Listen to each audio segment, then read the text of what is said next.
Selamat pagi, Bapak Ibu yang berada di Zoom maupun di channel-channel YouTube. Selamat sore menjelang malam buat Bapak Ibu yang berada di Amerika. Jumpa lagi dengan kami di Jemaah Adonai di dalam renungan pagi.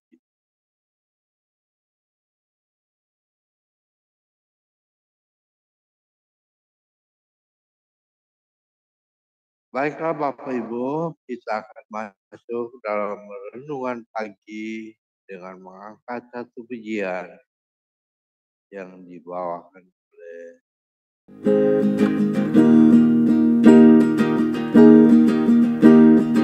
batu karang yang teguh, kau tempatku berteduh, karena dosaku berat dan kuasanya menyesat. Oh, bersihkan diriku oleh darah lambungmu.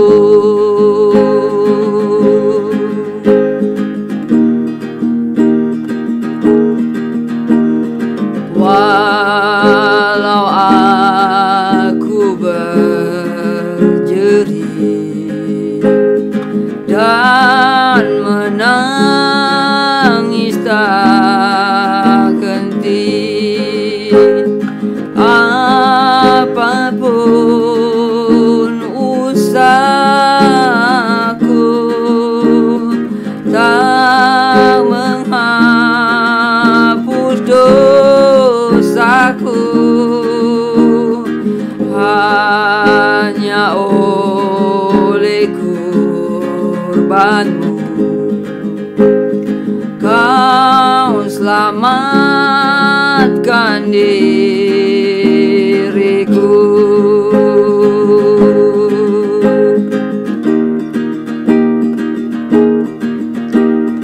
Tiada lain ku pegang, hanya salib dan iman.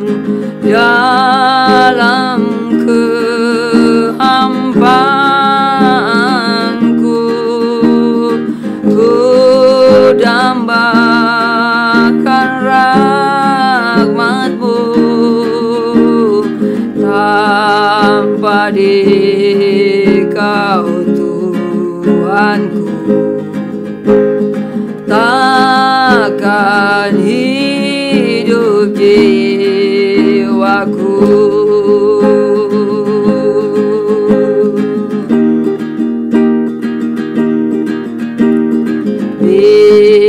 Bila tiba saatnya ku tinggalkan dunia dan Kau panggil diriku ke hadapan tatamu, batu karang yang teguh, Kau tempatku berteduh.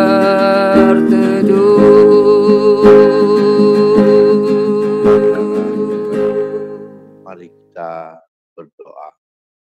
Bapa kami di dalam surga, Bapa yang baik, kami anak-anak-Mu datang di pagi hari ini untuk menaikkan lagi doa dan pujian dan juga untuk mendengar firman. Biarlah dengan mendengar firman Bapa, akan menjadi berkat bagi kami dan saudara-saudara kami yang berada di mana. Kami mengucapkan terima kasih kepadamu Bapa atas hari baru ini. Berilah kami iman yang teguh, harapan yang kuat, dan kasih yang tulus. Jadikanlah setiap perkataan dan perbuatan yang akan kami lakukan menyenangkan hati. Jadikanlah kami penuh kasih seperti dirimu ketika mengasihi semua. Bimbinglah dan berkatilah kami pada hari ini. Biarkanlah kami selalu memuji dan memuliakan Engkau setiap hari sampai selama-lamanya. Di dalam nama anakmu yang tunggal, Yesus Kristus, Tuhan dan Juru Selamat dan Pengantara kami berdoa. Amin. Baiklah Bapak Ibu, marilah kita membuka Alkitab kita. Kita akan membaca dan mendengarkan kitab Wahyu pasal yang ke-8. Pembacaan akan dibawakan oleh Bang Ara. Kami persilakan. Wahyu 8, meterai yang ke-7, 1-13. Dan ketika anak domba itu membuka meterai yang ke-7, maka sunyi senyaplah di surga, kira-kira setengah jam lamanya. Lalu aku melihat ke-7 malaikat yang berdiri di hadapan Allah, dan kepada mereka diberikan 7 sangkakala. Maka datanglah seorang malaikat lain, dan ia pergi berdiri dekat mezbah dengan sebuah pedupan emas. Dan kepadanya diberikan banyak kemenyan untuk dipersembahkannya bersama-sama dengan doa semua orang kudus di atas mezbah emas di hadapan tahta itu. Maka naiklah asap kemenyan bersama-sama dengan doa orang-orang kudus itu dari tangan malaikat itu ke depan Allah. Lalu malaikat itu mengambil pedupan itu, mengisinya dengan api dari mezbah dan melemparkannya ke bumi. Maka meledaklah bumi, bunyi guruh disertai halilintar dan gempa bumi. Keempat sangkakala yang pertama 6. Dan ke-7 malaikat yang memegang ke-7 sangkakala itu bersiap-siap untuk meniup sangkakala. Lalu malaikat yang pertama meniup sangkakalanya, dan terjadilah hujan es dan api bercampur darah, dan semuanya itu dilemparkan ke bumi. Maka terbakarlah sepertiga dari bumi dan sepertiga dari pohon-pohon, dan hanguslah seluruh rumput-rumputan hijau. Lalu malaikat yang kedua meniup sangkakalanya, dan ada sesuatu seperti gunung besar yang menyala-nyala oleh api dilemparkan ke dalam laut, dan sepertiga dari laut itu menjadi darah, dan matilah sepertiga dari segala makhluk yang bernyawa di dalam laut, dan binasalah sepertiga dari semua kapal. Lalu malaikat yang ketiga meniup sangkakalanya, dan jatuhlah dari langit sebuah bintang besar menyala-nyala seperti obor, dan ia menimpa sepertiga dari sungai-sungai dan mata-mata air.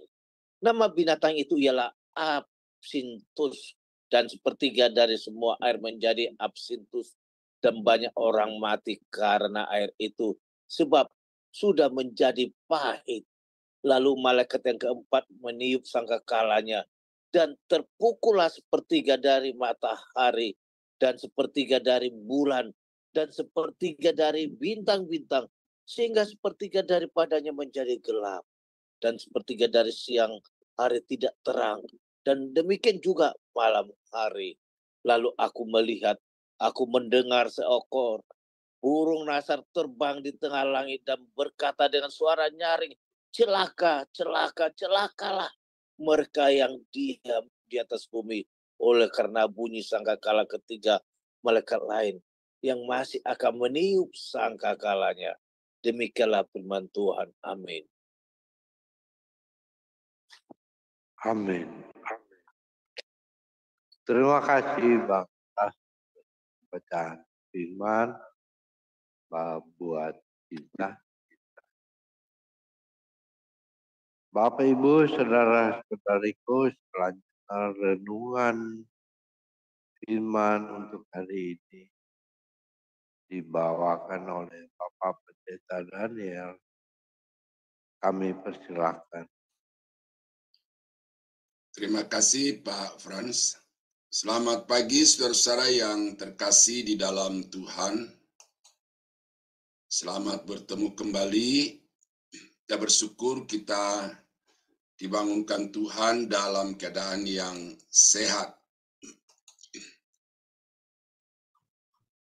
Nah, pagi ini Bapak Ibu yang dikasihi Tuhan, kita akan melanjutkan renungan kita dari Kitab Wahyu yang kita sudah sampai di pasal yang ke-8. Sekali lagi saya mau tegaskan bahwa peristiwa-peristiwa penghukuman yang diuraikan di dalam pasal-pasal Kitab Wahyu, khusus dari pasal 6 dan seterusnya, itu terjadi pada masa tribulasi. Ya, terjadi pada waktu gereja telah diangkat dan dunia berada di bawah satu tangan kekuasaan, yaitu Antikris. Dan pada waktu itu Tuhan akan mencurahkan murkanya atas seluruh permukaan bumi dan juga melingkupi seluruh alam semesta. Murka, ya. Jadi ini adalah masa di mana Tuhan mencurahkan murka. Nah, jadi supaya saudara jangan sampai ada pemahaman yang mengatakan bahwa ini peristiwa yang terjadi di zaman gereja. Ya, zaman gereja itu adalah zaman anugerah. Allah memberikan kesempatan kepada seluruh umat manusia untuk bertobat dan berpaling kepada Allah, diselamatkan hanya karena iman. Tetapi sesudah zaman anugerah itu berakhir, yang ditandai dengan terjadinya rapture atau pengangkatan gereja ke awan-awan, maka kemudian dimulai satu zaman yang singkat, ya, zaman Antikris yang penuh dengan penderitaan. Makanya dikenal sebagai the Great Tribulation Period. Nah, itulah periode di mana terjadi pasal-pasal yang kita renungkan berikut ini. Dan ketika anak domba itu membuka materai yang ketujuh, maka sunyi senyaplah di surga kira-kira setengah jam lamanya. Ya, jadi materai yang ke-6 itu sudah dibuka dengan berbagai jenis penghukuman yang maha dahsyat itu. Dibuka sekarang materai yang ke-7. Tetapi materai yang ke-7 ini tidak berisi satu penghukuman. Tetapi materai yang ke-7 ini berisi 7 daftar penghukuman-penghukuman yang Tuhan akan curahkan ke atas muka bumi. Ya, dan ketika materai yang ke-7 itu dibuka, sunyi senyaplah di surga. Ya, ini menandakan situasi yang tegang. Ya, tegang bukan karena mereka ketakutan, tetapi betapa dahsyatnya penghukuman yang akan dicurahkan ke atas muka bumi ini, sehingga penghuni surga pada waktu itu akan merasa ya tegang, apalagi di sini sunyi senyap. Ya, apa ini? Mau melarang dia tidak mungkin dilarang, mau diterima ya memang harus diterima, dan pada waktu itu dicurahkan ke atas muka bumi, maka terjadi malapetaka yang melampaui kedahsyatannya dari apa yang sudah dinyatakan melalui ke-6 materai. Nah, kesunyian, keheningan, ketegangan tanda petik itu terjadi selama setengah jam. Nah, kenapa setengah jam ini saya harus angkat untuk saya uraikan kepada Bapak Ibu? Bahwa kitab Wahyu itu konsisten dengan keterangan waktu. Dan keterangan-keterangan waktu di dalam kitab Wahyu ini itu bermakna secara literal. Ya. Jadi setengah jam ini ya waktu manusia 30 menit. Sehingga nanti kalau kita masuk di dalam 1000 tahun, jangan ada orang yang kemudian seenaknya, semau-maunya mengatakan 1000 itu adalah periode waktu yang simbol dari satu periode waktu yang panjang yang tidak tentu. Lalu bagaimana dengan yang setengah jam ini? Melambangkan apa setengah jam ini? Nah, bagi saya ini bukan perlambang, ini adalah periode waktu yang terjadi secara literal. Kitab Wahyu seluruhnya, keterangan waktu itu penafsirannya literal dan bukan simbolik. Ya. Nah, saya harap Bapak Ibu yang mendengarkan ini kembali mengingat 4 pola penafsiran yang saya sudah terangkan di pendahuluan itu. Simbolik. Nah, dengan ini secara perlahan-lahan sesuai dengan ayat-ayat yang saya temukan, saya kikis habis itu penafsiran yang alegori, yang simbolik, yang idealis itu. Bahwa itu tidak berdasar secara penuh kepada kitab Wahyu, walaupun di dalam kitab Wahyu itu ada pernyataan-pernyataan yang memang bermakna simbolik. Itu dimungkinkan karena sifat dari kitab Wahyu, selain dia literal, dia nubuatan, profetik, dan dia juga adalah puisi. Ya, jadi ada beberapa jenis sastra di dalam kitab Wahyu yang saudara perlu pahami ketika saudara mau memahami kitab Wahyu itu secara menyeluruh, mendasar dan benar. Ya. Lalu aku melihat ketujuh malaikat yang berdiri di hadapan Allah, dan kepada mereka diberikan 7 sangkakala. Ya. Saudara bisa membayangkan ketika detik-detik mau terjadi sesuatu peristiwa besar itu, betapa akan terjadi satu perasaan. Ya, contoh saja nih, saudara ya, tetangga-tetangga saya itu seringkali melakukan satu pesta perkawinan atau pesta sunatan, terutama kalau orang-orang Betawi, itu mereka menggantung petasan, namanya petasan gantung itu, yang mungkin ada ratusan di situ, ada yang besar, ada yang kecil. Nah, pada saat petugas itu mau menyulut sumbu yang paling bawah dari petasan itu, maka semua orang yang menyaksikan itu tutup telinga. Nah, itu gambarannya ya. Satu analogi yang sederhana yang ada di kehidupan sehari-hari. Betapa menegangkan karena detik-detik menuju kepada pencurahan murka Allah yang dahsyat ke atas muka bumi ini. Nah, ketika prosesi itu terjadi, maka ketegangan makin terasa. Maka datanglah seorang malaikat lain. Ya, jadi sekarang di ayat 2 itu, sangkakala itu sudah ada di tangan para malaikat, tinggal ditiup lalu terjadi peristiwa. Tetapi sebelum ditiup, maka datanglah seorang malaikat lain, dan ia pergi berdiri dekat mezbah dengan sebuah pedupaan emas.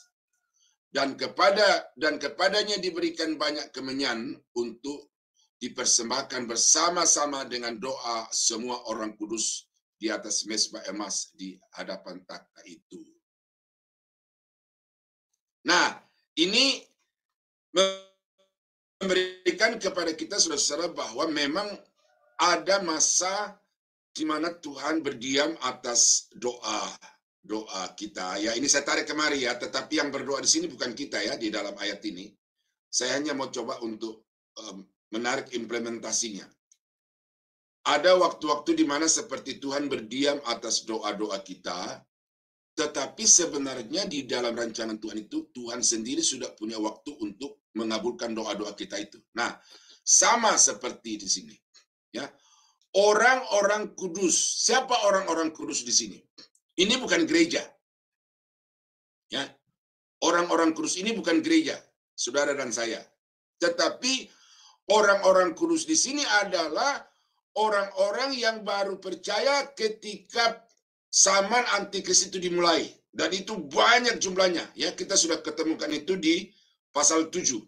Dari segala suku, kaum, dan bahasa. Tak terhitung jumlahnya. Ya. Nah, orang-orang itu menaikkan doa. Ya, seperti materai yang ke-5 itu. Ya.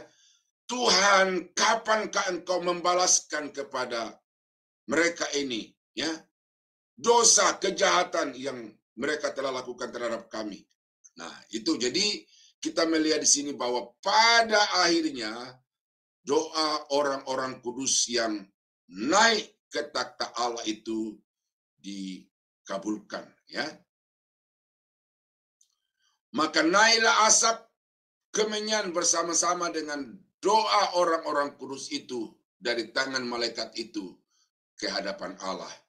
Lalu malaikat itu mengambil pedupaan itu, mengisinya dengan api dari mezbah dan melemparkannya ke bumi. Nah, inilah jawaban doa orang-orang kudus yang mati syahid di bawah mezbah di materai yang ke-5 itu.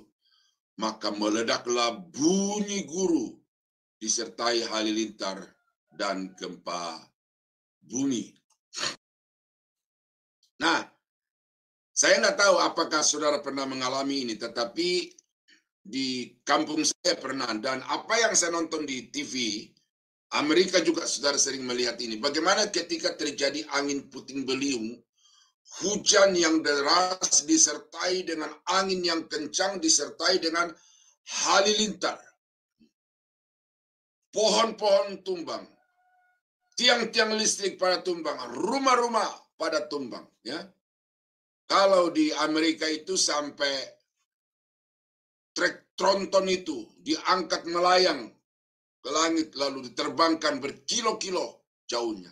Nah, jadi itu satu pemandangan yang kita lihat sehari-hari, dan kalau kita baca di dalam Alkitab, saudara-saudara, saya bacakan beberapa peristiwa dalam Alkitab yang memperlihatkan peristiwa yang terjadi seperti yang dikatakan dalam kitab Wahyu, tetapi memiliki intensitas yang lebih kitab Wahyu ini. Ya, nah ini sekali lagi memberikan kepada saudara satu kenyataan bahwa kitab Wahyu itu tidak simbolik, tetapi apa yang dinyatakan di dalamnya itu adalah sejarah yang terulang. Nah, kita baca di dalam Keluaran pasal 19 ayat yang ke-16.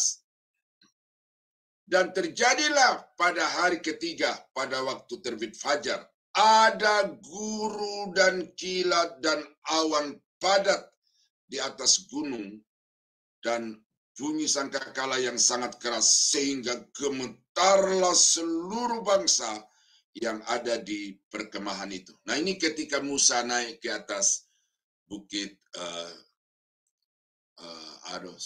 Sinai itu, di atas bukit Sinai itu, dia bertemu Tuhan, dan apa yang terjadi di sana itu seperti dikatakan ini, ada guru yang begitu dahsyat sehingga orang-orang yang ada di perkemahan itu menjadi ketakutan. Nah, saya belum pernah ke Gunung Sinai, saudara-saudara, tetapi pernah dinonton video antara puncak gunung dengan kaki bukit itu cukup jauh jaraknya. Karena itu orang tidak kuat jalan kaki, orang-orang tertentu, karena itu dia harus naik unta. Nah, di atas gunung itu terjadi guru, tetapi kemudian orang-orang yang ada di kaki bukit itu merasa ketakutan oleh karena dahsyatnya. Nah, ini sejarah. Ya, ini sejarah, bukan simbolik. Nah, kemudian dinyatakan pula terjadi dalam kitab Wahyu. Berarti kitab Wahyu itu juga adalah sejarah. Nah, saya baca satu ayat lagi. Di dalam Imamat 16 ayat yang ke-12. Dan ia harus mengambil perbaraan berisi penuh bara api dari atas mezbah yang di hadapan Tuhan, serta serangkup penuh ukupan dari wangi-wangian yang digiling sampai halus, lalu dibawanya masuk ke belakang tabir. Nah, ini tradisi atau ya pola liturgi, ya pola liturgi dari peribadatan orang-orang Israel dalam sistem keimaman pada waktu itu. Nah, apa yang dilakukan oleh malaikat di surga, ya, dengan mengambil perbaraan itu, ini adalah sesuatu yang sudah terbiasa di dalam kehidupan bangsa Israel. Nah, berarti apa yang dilakukan oleh malaikat-malaikat di dalam kitab Wahyu pasal 8 yang kita baca ayat 4 dan ayat 5 ini, atau ayat 3 sampai ayat 5 ini adalah sesuatu pemandangan yang biasa. Cuma bedanya adalah ini dilakukan di tempat lain, bukan di atas bumi, tetapi di surga. Nah, karena itu saudara, maka apa yang kita lihat di dalam pasal 8 ayat 1 sampai 5 ini adalah pendahuluan, ya, pendahuluan terjadinya peniupan sangkakala. Tetapi walaupun masih merupakan pendahuluan, itu luar biasa dahsyatnya, ya. Nih ayat yang kelima. Lalu malaikat itu mengambil pedupaan itu, mengisinya dengan api dari mezbah dan melemparkannya ke bumi. Maka meledaklah bunyi guru disertai halilintar dan gempa bumi yang dahsyat. Ya, ini pasti orang akan sandarkan kepalanya ke tembok, ke dinding, dan menutup kedua telinganya oleh karena dalam situasi yang begitu sangat menegangkan. Ya, cuma di sini tidak disebutkan korban-korbannya. Cuma ini membawa ancaman yang luar biasa bagi seluruh, ya, setiap dan seluruh penghuni bumi pada waktu itu. Nah, baru kita masuk pasal 6, ayat yang ke-6. Dan ketujuh malaikat yang memegang ketujuh sangkakala itu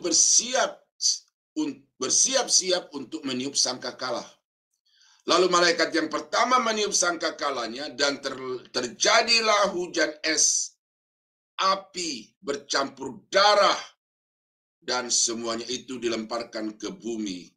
Maka terbakarlah sepertiga dari bumi dan sepertiga dari pohon-pohon, dan hanguslah seluruh rumput-rumputan hijau. Ya, sepertiga bumi, ya, saya mulai dari situ, untuk juga mengikis pandangan preteris, ya, bahwa ini terjadi hanya di Eropa Barat, zaman Kekaisaran Romawi. Ya, ini sepertiga bumi.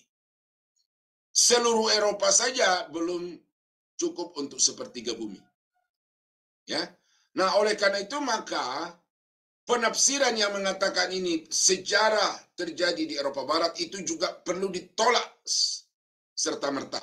Karena Alkitab berbicara tentang seluruh bumi. Bukan Alkitab, Kitab Wahyu berbicara seluruh bumi. Dan di sini ketika sangkakala pertama itu ditiup, maka sepertiga bumi itu seluruhnya mengalami dampak yang sangat dahsyat. Nah, apa yang terjadi pada waktu itu? Hujan es, hujan api bercampur darah. Ya. Bagaimana ini bisa terjadi? Ya, kita baca beberapa ayat yang paralel dari Alkitab untuk saudara bisa melihat peristiwa-peristiwa yang juga dilihat dan dinubuatkan oleh para nabi-nabi di dalam Perjanjian Lama. Ya, hujan es disertai api yang bercampur darah. Nah, ini bagaimana terjadi nih? Air, hujan, tetapi kok ada api. Nah, itu. Nah, di dalam Keluaran pasal 9 ayat 23 sampai 25 dikatakan begini.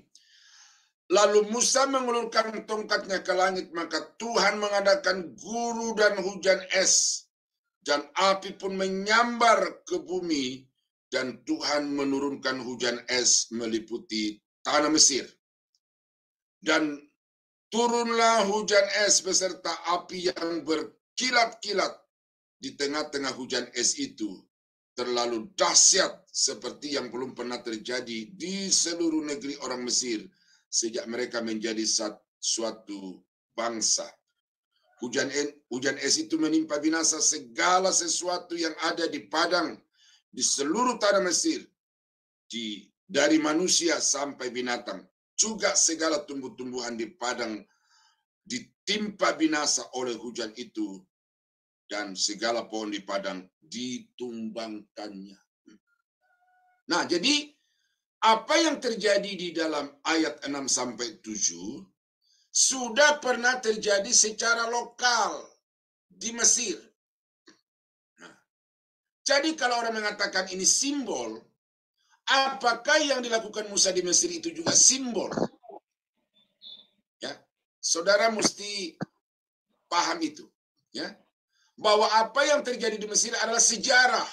Nah, oleh karena itu kalau nanti kitab Wahyu melakukan atau menyatakan sesuatu yang akan terjadi yang dilakukan oleh Tuhan, itu bukan simbol, tetapi itu peristiwa yang pengembangannya melampaui apa yang terjadi di Mesir, karena Mesir itu hanya satu negara yang luasnya tidak seberapa dibandingkan dengan sepertiga bumi. Nah, ada hujan es, api bercampur darah. Api itu gimana, saudara? Saya pernah dibawa oleh satu mantan pemuda saya ke Tanah Karo. Saya berkunjung ke Sumatera Utara, lalu saya dibawa ke rumahnya. Saya dibawa jalan-jalan ke kebun yang dirintis oleh orang tuanya, itu berapa gunung penuh dengan pohon-pohon pinang dan pohon duren. Nah, lalu dia tunjuk, Pak Pendeta lihat itu sana, itu pohon duren yang besar, tetapi terbakar. Loh, gimana bisa terbakar? Karena ada hujan, terjadi petir, lalu dia sambar pohon itu, terbakar dari atas sampai ke bawah. Dan bukan satu dua pohon, itu banyak sekali pohon duren yang dia tunjukkan seperti itu. Nah, jadi soal api turun dari langit, saudara nggak usah berpikir macam-macam, berhayal macam-macam. Itu real. Bagaimana ketika petir itu menyambar pohon-pohon dan pohon-pohon itu terbakar. Ya. Di dekat rumah saya dulu ketika masih jarang rumah, masih ada pohon-pohon kelapa karena bekas sawah gitu. Dan suatu ketika terjadi hujan besar dan pohon kelapa itu disambar petir dari ujung atas sampai ke pertengahan pohon kelapa itu. Itu langsung roboh, patah bagaikan kayu terbakar itu. Hitam, bahkan ada yang terbelah. Nah, jadi kalau Wahyu menyatakan tentang api menyambar dari langit, itu bukan sesuatu yang perlu dicari makna rohaninya, itu sejarah. Nah, bercampur darah itu dijelaskan di dalam Yehezkel pasal 38 ayat 22. Ya. Aku akan menghukum dia dengan sampar dan tumpahan darah. Ya, tumpahan darah. Ini nubuatan Nabi Yehezkel, ya. Apa yang akan dilakukan Tuhan pada masa tribulasi itu. Aku akan menurunkan hujan lebat, rambun, api, dan hujan belerang. Nah, ini hujan belerang. Rupanya yang membuat udara itu menjadi merah, warnanya itu adalah belerang ini. Ya. Cuma saya belum pernah melihat belerang yang merah. Kalau ada orang yang pergi ke pertambangan belerang itu, keluar asap dari gunung belerang itu, ya ada yang kuning, ada yang putih, ya, tetapi yang merah itu jarang. Nah, tetapi penafsiran saya di sini bahwa warna merah yang dinyatakan sebagai darah di sini, ini adalah hujan yang bercampur dengan belerang merah itu, sehingga nampak seperti darah yang ditumpahkan dari langit. Tetapi kemudian kalau kita baca belerang ini ternyata punya dampak yang sangat buruk bagi manusia kalau airnya itu diminum, air belerang, atau uapnya itu dihirup, maka itu akan menyebabkan iritasi di bagian pencernaan manusia itu, dan manusia itu akan mengalami satu penderitaan yang teramat sangat. Nah, jadi saudara-saudara, ini secara ilmiah saya tidak bisa menjelaskan ini lebih dalam, tetapi itulah yang saya baca sekilas, bahwa belerang itu kalau masuk ke dalam tubuh manusia, maka manusia itu akan mengalami satu penderitaan, keracunan, dan iritasi di bagian dalamnya itu perihnya itu. Ya, saudara yang sakit lambung itu, nah itu bayangkan itu secuil dari apa yang terjadi di dalam hujan bercampur darah itu. Nah, itulah saudara apa yang terjadi di sangkakala yang pertama. Ya, itu kisahnya begitu. Lalu malaikat yang kedua meniup sangkakalanya, dan sesuatu seperti gunung besar yang menyala-nyala oleh api dilemparkan ke dalam laut. Nah, sesuatu. Nah, ini tidak dijelaskan apa ini. Ya, hanya dikatakan seperti gunung. Berarti benda ini bukan sesuatu benda yang kecil, tetapi sesuatu yang besar, gunung.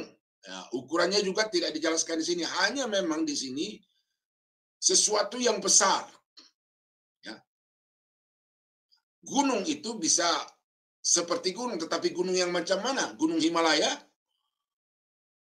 Gunung Merapi di Jogja, ya. Nah, itu kalau di Jogja itu kecil itu. Tetapi kalau gunungnya itu seperti Gunung Himalaya, waduh. Nah, tetapi istilahnya gunung di sini, ukurannya tidak terlalu dipermasalahkan, ya. Gunung itu, benda itu menyala-nyala oleh api. Jadi dia dilemparkan ke atas laut, dan sepertiga laut itu menjadi darah. Nah, sepertiga laut.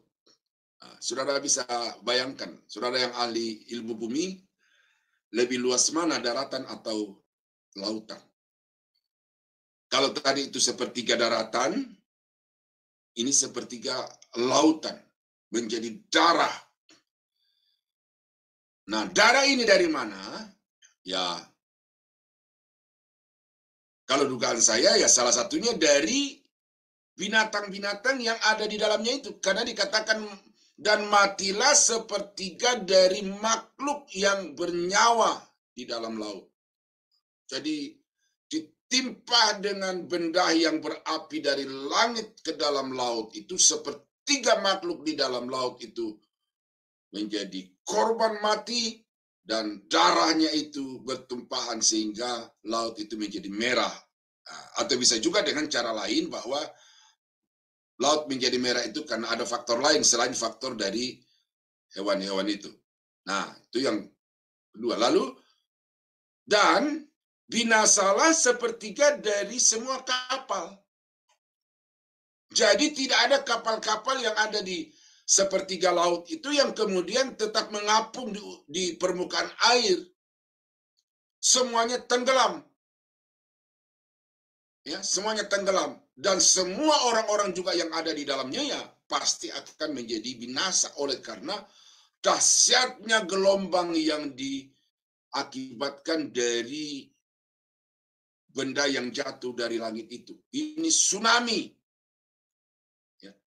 Berapa tahun yang lalu, Selat Sunda itu dilanda dengan tsunami yang memakan korban, walaupun tidak sedahsyat yang di Aceh tahun 2004 itu, tetapi makan korban.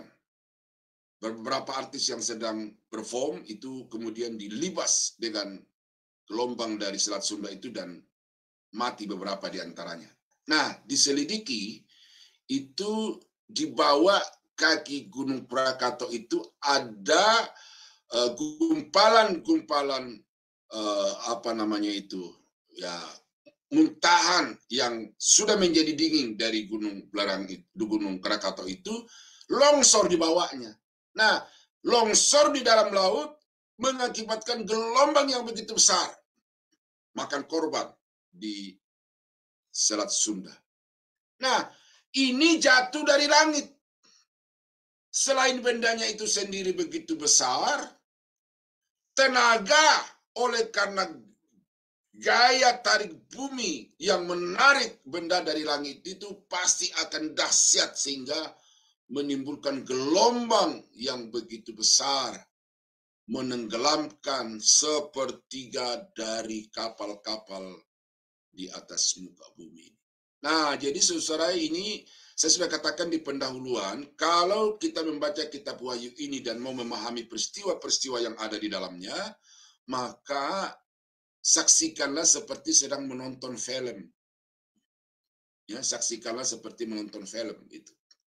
Saya pernah ke kota Aceh, lalu dibawa oleh teman untuk melihat kapal yang dulu di Lego di tengah laut untuk sebagai pembangkit listrik tenaga solar waktu itu untuk Aceh dan sekitarnya itu dihempaskan oleh tsunami itu dan berada di tengah-tengah kota, dijadikan museum. Ya, saya yakin itu sekarang masih ada di Aceh itu. Nah, itu jadi tsunami yang tingginya berapa meter itu membawa kapal sampai ke tengah-tengah kota. Nah, akan terjadi yang lebih dahsyat di ayat yang ke-8 dan ayat yang ke-9. Sangkakala yang kedua. Nah, lalu ayat 10, 11. Lalu malaikat yang ketiga meniup sangkakalanya dan jatuhlah dari langit sebuah bintang besar. Ya, ini disebut bintang. Kalau yang tadi itu benda, ya, tetapi bintang atau planet. Salah satu planet yang jatuh ke atas muka bumi. Nah, ini bintang besar. Menyala-nyala seperti obor.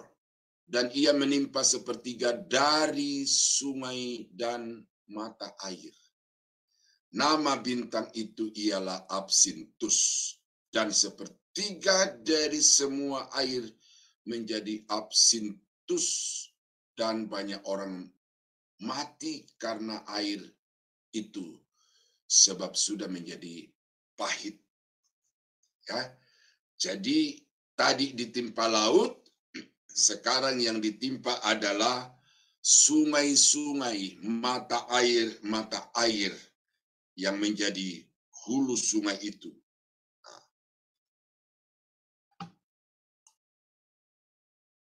Nah, saya bacakan dulu ayat-ayat paralelnya. Ya. Yang ayat 10, ayat paralelnya adalah Yesaya pasal 14 ayat yang ke-12. Wah, engkau sudah jatuh dari langit, hai bintang timur putra fajar. Engkau sudah dipecahkan dan jatuh ke bumi, hai yang mengalahkan bangsa-bangsa. Ini antikris itu ya, Lucifer yang dilemparkan ke bumi. Tapi itu bukan benda, itu makhluk, malaikat. Nah, ayat yang ke-11. Ayat paralel dari ayat yang ke-11. Yeremia 9 ayat yang ke-15. Sebab itu beginilah firman Tuhan semesta alam, Allah Israel. Sesungguhnya aku akan memberi bangsa ini makan ibu dan minum racun. Aku akan. Jadi Yeremia menubuatkan tentang apa yang akan terjadi pada zaman antikris, dan ini dikatakan bahwa bangsa itu akan minum racun. Ya, makanan yang beripu juga itu makanan yang beracun. Nah, berarti saudara, ketika sangkakala yang ketiga ini ditiup, menimpa semua mata air, maka mata air itu bukan saja rasanya menjadi pahit, tetapi mengandung racun. Dan apa yang terjadi ketika makhluk, hewan-hewan, dan manusia minum air yang sudah beracun itu, ya, saudara bisa bayangkan. Dan itu terjadi. Ya, terjadi. Saudara ya, makanya tadi Bu Eni, sekarang ya saya bilang itu bukan sekarang, karena kalau ini sekarang terjadi, saudara akan susah untuk hidup ini dan susah untuk bersyukur kepada Tuhan karena loh Tuhan kok memberikan kita minum yang beracun yang mematikan ya. Tetapi ini saya lokalisir peristiwa-peristiwa ini terjadi hanya di dalam masa tribulasi. Tetapi kitab Wahyu memberitahukan kita sejak sekarang itu. Ingat tujuan dari belajar kitab Wahyu yang saya sudah utarakan di pendahuluan itu supaya kita betul-betul menjaga kondisi kehidupan kekristenan kita agar kita tidak mengalami hal seperti ini gitu loh. Nah, itu sangkakala yang ketiga. Nah, lalu ayat yang ke-12. Lalu malaikat yang keempat meniup sangkakalanya, dan terpukullah sepertiga dari matahari dan sepertiga dari bulan dan sepertiga dari bintang-bintang, sehingga sepertiga daripadanya menjadi gelap dan sepertiga dari siang hari tidak terang, dan demikian juga malam hari. Nah, jadi bagaimana planet-planet di atas itu akan dibuat Tuhan sedemikian rupa. Sepertiga matahari tidak bercahaya, sepertiga bulan tidak bercahaya, sepertiga bintang-bintang juga tidak akan bercahaya. Dan ini mungkin saudara pikir ya film anak-anak gitu ya. Tetapi ini peristiwa-peristiwa alam yang sungguh-sungguh terjadi, dan coba kita baca dulu ayat-ayat yang paralel ya.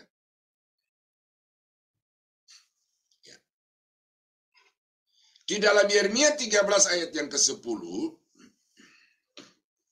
sebab bintang-bintang dan gugusan-gugusannya di langit tidak akan memancarkan cahayanya.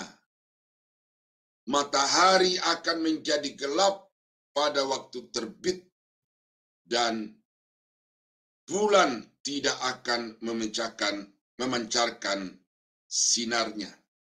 Itu kalau kita baca di dalam ayat yang ke-9, ya ini mendahului ayat yang ke-10. Apa yang terjadi di ayat yang ke-10 itu? Ayat 9 berkata, sesungguhnya hari Tuhan datang dengan kebengisan. Hari Tuhan datang dengan kebengisan, dengan gemas dan dengan murka yang menyala-nyala, untuk membuat bumi menjadi sunyi sepi, dan untuk memunahkan daripadanya orang-orang berdosa. Sebab, nah kita ke ayat yang ke-10 tadi itu. Ya, sebab. Jadi ini penghukuman. Penghukuman dari Tuhan untuk orang-orang berdosa di bumi. Ini tidak untuk gereja. Sekali lagi saya tegaskan ini. Tidak untuk gereja. Jadi kalau pendeta tadi mengatakan bahwa sudah terjadi sekarang ini, ya bagi saya itu penafsiran yang tidak berdasar sepenuhnya atau keseluruhannya kepada Alkitab. Karena ini hanya berlaku bagi orang-orang yang berdosa di bumi. Nah, Yesaya pasal 32 ayat yang ke-7 berkata, waktu aku membinasakan engkau, langit akan kututup dan bintangnya kubuat berkabut. Matahari kututup dengan awan dan bulan cahayanya tak disinarkan. Jadi ini prosesnya, yaitu ternyata Tuhan akan menutupi sepertiga dari matahari itu dengan awan yang gelap, sehingga cahaya dari matahari itu tidak bisa menembus dan sampai ke bumi. Ya, itu beberapa ayat itu. Ada lagi ayat-ayat yang lain yang paralel dengan itu, tetapi ini sudah cukup. Berarti saudara bisa melihat di sini bahwa alam semesta ini itu sepenuhnya ada di dalam kontrol dari Tuhan. Tuhan mau buat kayak apa, itu suka-sukanya Tuhan. Ya. Jadi alam semesta sekarang ini menjadi anugerah bagi saudara dan saya, tetapi nanti alam semesta ini akan merupakan alat untuk menjatuhkan hukuman bagi umat manusia yang tidak terangkat pada waktu kedatangan Kristus yang kedua kali. Nah, jadi apa yang terjadi ketika sinar matahari tidak sampai ke bumi? Saya pernah menanam pohon dan itu di dalam ruangan. Karena tidak kena matahari, lalu layu, mati. Waktu saya masih kecil, saya memperhatikan, saudara, itu kebun orang tua saya. Kalau ada sebuah pohon yang rimbun, lalu di bawahnya ada pohon yang kecil, karena sinar matahari itu tertahan di atas pohon besar yang rimbun itu, maka pohon-pohon yang ada di bawahnya itu ya tidak bertumbuh normal. Bisa bertumbuh, tetapi kemudian dia harus mencari celah di mana dia bisa mendapatkan matahari. Dan kalau dia tidak mendapatkan matahari, maka akan kering. Maka pada umumnya di bawah pohon-pohon dalam kebun orang tua saya itu yang rimbun itu tidak ada tumbuh-tumbuhan. Tidak ada rumput-rumput yang tumbuh di bawah oleh karena tidak ada matahari. Nah, berarti apa? Matahari ini sangat berpengaruh bagi keberlangsungan kehidupan di atas muka bumi. Nah, ketika sepertiga dari matahari itu ditutup oleh awan yang gelap, itu berarti bahwa sepertiga bumi itu tidak ada kemungkinan untuk hidup oleh karena matahari yang merupakan salah satu faktor kehidupan di atas muka bumi itu ditutup oleh Tuhan. Dan itu penghukuman yang teramat dahsyat, saudara-saudara. Ya, betapa susahnya, betapa sengsaranya manusia atau makhluk-makhluk yang, terutama pohon-pohon itu, yang tidak mendapatkan sinar matahari itu karena tidak akan ada proses kehidupan di dalamnya. Ya, ini saya ingat sedikit ketika saya dulu di SMP belajar biologi, itu namanya fotosintesis itu. Bagaimana makanan yang diserap oleh akar-akar pohon itu dibawa ke daun-daun. Nah, lalu di daun-daun itu dimasak. Jadi dapurnya pohon-pohon itu adalah daun. Nah, kenapa bisa terjadi masak-memasak di daun-daun dari setiap pohon itu? Karena daun-daun itulah yang menangkap sinar matahari, panas matahari. Nah, ketika matahari itu ditutup dan cahayanya tidak lagi menyentuh bumi, maka pohon-pohon, makhluk-makhluk di bumi ini akan menderita dengan sangat amat. Nah, saudara-saudara, itu sangkakala yang keempat. Ditiup oleh malaikat yang keempat. Nah, lalu ayat yang ke-13. Lalu aku melihat, aku mendengar seekor burung nasar terbang di tengah-tengah langit dan berkata dengan suara nyaring. Nah, ini malaikat terbang di tengah-tengah langit disaksikan oleh semua mata dan dengan suara yang nyaring berkata, celaka, celaka, celakalah mereka yang diam di bumi. Ya, yang diam di atas bumi oleh karena bunyi sangkakala ketika malaikat lain yang masih akan meniup sangkakalanya. Ini berarti intensitas, kualitas penghukuman yang terdapat di dalam sangkakala atau didampakkan oleh sangkakala 3 yang terakhir itu akan lebih dahsyat dibandingkan dengan 4 sangkakala yang sudah ditiup di dalam pasal 8 ini. Ya, jadi saudara-saudara, ya ini saya agak sedikit merinding begitu ya, membayangkan, merasakan penderitaan umat manusia yang ada di atas muka bumi. Kemarin sore saya sambil duduk di kumpulan orang-orang yang merayakan 17-an itu, saya nonton video, dan entah di mana, ini mungkin di India, itu ada dalam satu gang itu lewat serombongan sapi. Nah, sapi yang terdepan itu berjalan bersama dengan anaknya. Lalu ada anak-anak kecil, mungkin berapa gitulah yang kelihatan dalam video itu, mengganggu sapi-sapi yang lewat itu, terutama yang di depan itu. Lalu induk sapi itu berbalik menyeruduk anak-anak itu, dan satu yang tersangkut di tanduk dari sapi itu kemudian dicampakkan ke tanah, lalu diseruduk. Nah, pada saat sapi itu sedang menyeruduk anak yang mengganggunya tadi itu teman-temannya berteriak histeris. Kemudian tetangga-tetangga datang juga berteriak histeris. Dan saya bisa bayangkan ada orang tua dari anak yang sedang diinjak-injak dan diseruduk oleh sapi itu. Itu dia berteriak-teriak dengan sangat keras, dengan suara yang begitu keras. Nah, itu satu orang diseruduk oleh sapi, itu membuat seluruh gang itu menjadi histeris karena malapetaka dialami oleh anak itu. Nah, itu satu orang, Bapak Ibu. Jadi itu tidak sampai mati. Ya. Nah, ini nanti sangkakala yang kelima, keenam. Nah, itu penghukuman sangkakala kelima, keenam itu hukuman. Sangkakala yang ketujuh itu daftar lagi. Ya, itu berisi daftar dari 7 cawan yang akan dicurahkan ke atas muka bumi. Ya, saudara, kita bersyukur.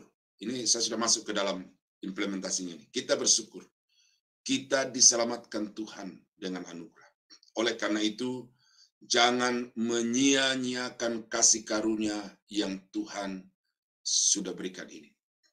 Ya, belum lagi kalau kita bandingkan masa tribulasi dengan lautan api.